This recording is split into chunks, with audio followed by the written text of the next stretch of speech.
السلام عليكم ورحمة الله وبركاته. أنا يوليوس ورجعت لكم فيديو جديد مع لعبة فري فاير، أو بالأصح سلسلة جديدة، سلسلة تصحيح أخطاء اللعب أو تعليم اللاعبين كل الأساسيات عن لعبة فري فاير، سواء شخصيات، سواء حساسية أو إيم أو طريقة اللعب بسرعة. سلسلة هتكون بناء على طلبات المتابعين فقط. أول فيديو في السلسلة هيكون عن أكثر أسطورة منتشرة في لعبة فري فاير، وهي أسطورة الحساسية. وبس يلا خليكم مع المقطع. شوف يا صديقي، أنا متأكد إن ده مش أول فيديو ليك عن الحساسية، وأنت شفت بدل الفيديو 10، ويمكن كل تحديث تشوف فيديو جديد. المهم، أنا في الفيديو ده هشرح لك أهم حاجتين مناسبين للحساسية والهيد شوت. شوف، خليني أسألك سؤال: هل كل الهواتف في العالم بنفس التردد ونفس الحساسية ونفس الأداء؟ أكيد لأ. طيب أنت إزاي عايز حساسية واحدة أو إعدادات واحدة تمشي مع كل اللاعبين زي ما بنشوف على اليوتيوب؟ أفضل الحساسية وأفضل إعدادات الهيد شوت وكود الحساسية في الخاص وما إلى ذلك. ثاني نقطة وهي بتخص الملفات أو الإضافات اللي أنت بتضيفها على اللعبة. أي شخص يقول لك ملف تحسين إيم أو سكريبت بدون باند هو كلام كاذب ومخالف لقوانين اللعبة. أي سكريبت أو ملف هيسبب بند للحساب بتاعك سواء على المدى البعيد أو المدى القريب. أي تطبيق تحسين إيم هو مجرد كذبة وفقط لجذب التحميلات والمشاهدات، إلا لو التطبيق ده هيقترح عليك حساسية معينة أو دي بي أي معين، بشرط إن هو ما يتدخلش في أي حاجة تخص اللعبة، فقط هيقترح عليك الحساسية من الخارج. طيب إزاي أعمل إعدادات وحساسية تناسبني؟ تابع معايا الشرح الأخير وركز على الكلام اللي هقوله عشان تفهم الموضوع بالكامل. أول حاجة معانا وهي الحساسية. شوف يا صديقي، مفيش حاجة اسمها أفضل حساسية، لازم أنت تشوف إيه أنسب حاجة ليك حسب لعبك وحسب سرعتك وما إلى ذلك. يلا خلينا ندخل للعبة وأشرح لك كل حاجة تخص الحساسية بالتفصيل.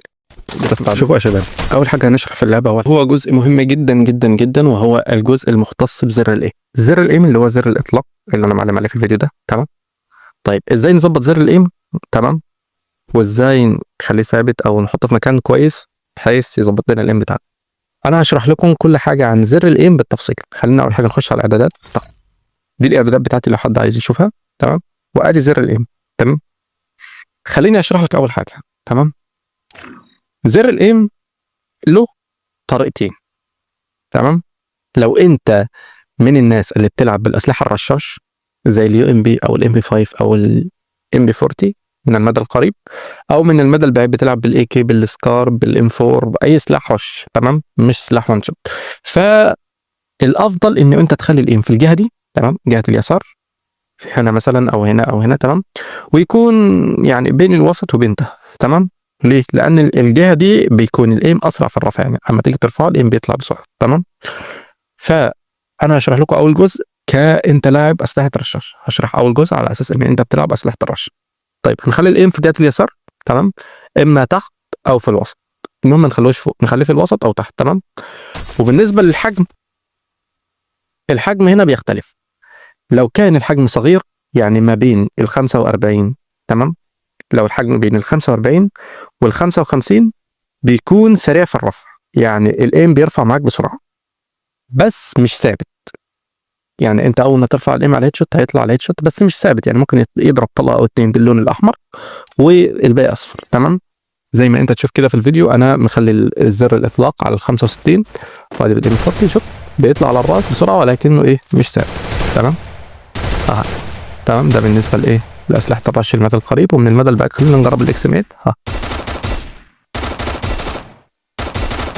تمام.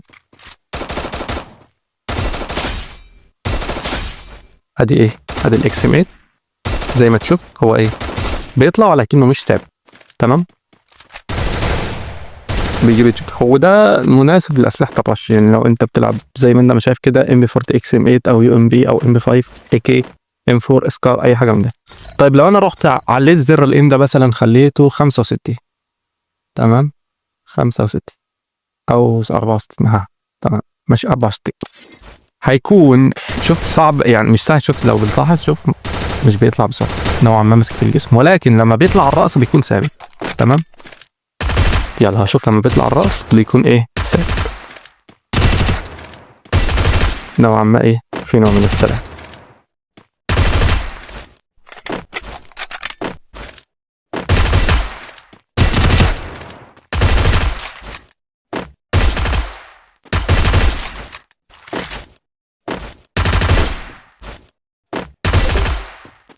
الجزء التاني معانا في الفيديو هو الحساسية. تمام، انا الحساسية عندي كلها دلوقتي صفر. تمام، عشان نشرح واحدة واحدة وكل نقطة بتعمل ايه. تمام، انا بلعب بهاتف اندرويد بوكو اكس 5 شاومي يعني. تمام، فخلينا نقطة نقطة.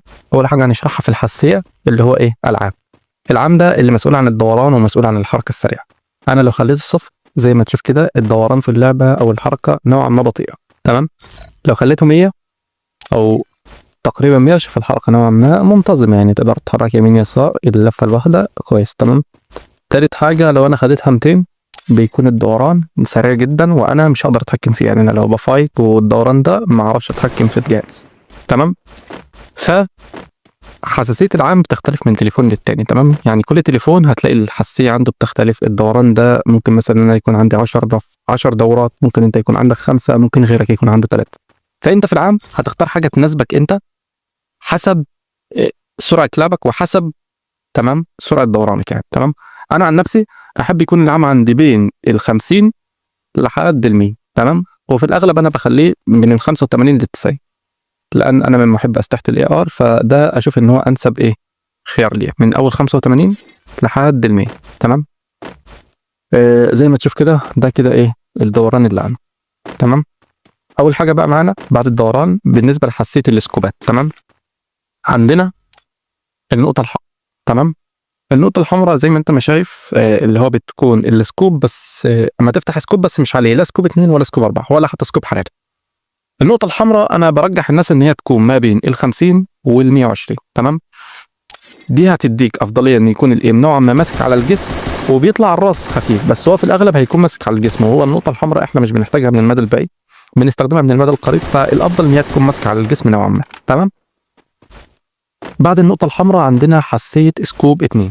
تمام، حساسية سكوب 2 اللي هو السكوب ده. تمام، السكوب ده بنستخدمه من المدى المتوسط. تمام، يعني لما يكون المسافة بينك وبين العدو تقريبا 100 متر أو 200 متر بنستخدم السكوب ده. تمام، فهنجرب السكوب دلوقتي على الأعداء من المدى البعيد. تمام، عندنا الاي كي وعندنا السكاب. طبعا هو ينفع على اي سلاح بيركب على سكوب 2. تمام، مش بس الاي كي والسكاب، او من اسلحه الاي ار بشكل عام، لان هي الاسلحه اللي احنا بنلعب بيها من المدى البعيد. بنخلي سكوب 2 كام؟ لو انت عايز السكوب يكون ثابت على جسم اللاعب، يعني خلينا فرضا مثلا انا هخلي السكوب عندي 70 ثابت على جسم اللاعب. ازاي؟ يعني انا لما تضرب كده هتلاقي الان ثابت مش بيتحرك معاك يمين وشمال. تمام، وتقدر تجيب اللاعب اصفر سريع يعني. تمام، مش هيتعلق معاك. في نفس الوقت هيكون صعب ان انت ترفعه على الراس، يعني زي ما تشوف كده. شوف، مهما احاول ارفع ايه صعب ان انا ارفعه على الراس، بيطلع بصعوبه جدا. تمام، شوف. ده لو انت عايز السكوب يكون ثابت على الجسم. تمام، هيعمل ضرر على الجسم ومش هيفلت منك، بس بنفس الوقت مش هيطلع في الهيد شوت. طب لو انا عايز الايم يطلع شويه على الهيد شوت وفي نفس الوقت يكون ثابت على الجسم، هنرفع الايم، هنخليه ما بين ال 120 الى 180. تمام، خلينا فرضا مثلا نخليها دلوقتي 130. 130 لو انا جيت اضرب على اللاعب، شوف ثابت على الجسم بس بيطلع على الراس ببطء. تمام، وده بصراحه بالنسبه لي انا ده خيار مناسب جدا لو انت بتلعب او لسه بتتعلم وبادئ جديد، ان انت تخليها على 120 هيطلع على الهيد يعني ببطء نوعا ما ولكن ثابت. تمام، طب لو انت عايزه اول ما تفتح السكوب سريعا يطلع على الهيد شوت، هتعمل ايه؟ هترفعه لحد 180 او 170. خلينا مثلا نخليها 170، بلاش 180 دلوقتي، خليها 170. تمام، كده 170. تمام، بص،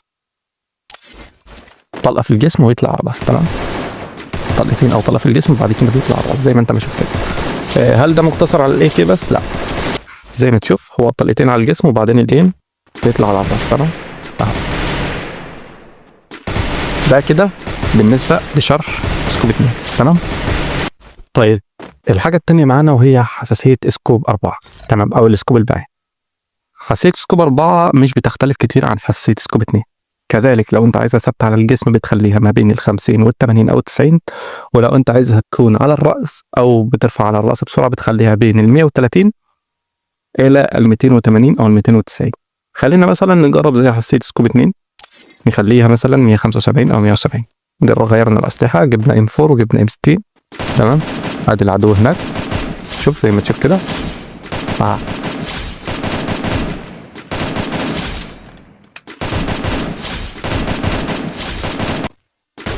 نغير للام 60. هذه الام 60 من مدى بعيد.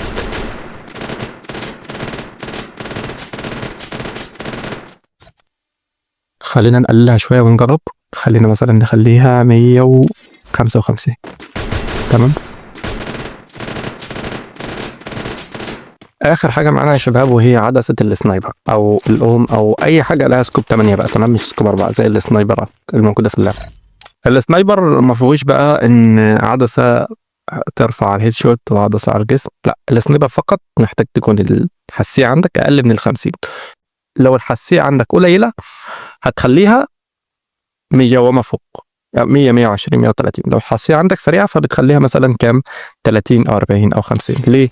لان احنا في السنايبر ما كملناش سرعه رفع الايم وكده، لان انت اللي بتحرك الايم على الايه على الشخصيه، فانت هتفتح السنايبر وتشوف ايه سرعه القمص عندك. انا بالنسبه لي دي كويسه عشان تقدر ايه تتحرك وتجيب على اللاعب بشكل كويس. تمام، ده بالنسبه للسنايبر، وانا اصلا مش لاعب سنايبر فايه، بس حبيت اشرح لكم ايه الموضوع. تمام، اهم حاجه بس ان تكون ايه العدسه قريبه وتقدر ايه ان انت ايه تتحكم بالايم كويس. تمام، ده بالنسبه للحاجات اللي بتخص الحساسيه. تمام، دي الحساسيه بتاعتي العام 85. النقطه الحمراء بخليها 50.